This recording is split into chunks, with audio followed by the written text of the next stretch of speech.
Fun little side quest. This is the veggie rubbish bin for my house, and I'm going to make a nice little lid for it to pop on top with a handle so we can keep out those bloody fruit flies in summer and make it nice and sealed.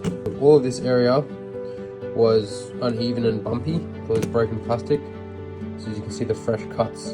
I just used this medical scalpel and cut back the edge of the top of this to make a nice smooth flat surface ready to scan. So it's funny, for such a simple object like a rectangle, it proved really hard for the scanner to track it. On the box I actually put some tape because I was trying to give the scanner more tracking points from, but it still wasn't working. So what I did was I put the box on this seat directly, and it has this beautiful patterns, and it allowed the tracker to have two massive points of contrast, this flat surface and vertical, which gave a really good reference to go around. And it did this so easily compared to the other tracks. But once this is done, I literally just line it up like this, draw in my line here, across here, create a plane, and I've got a beautiful plane to cut all of that out.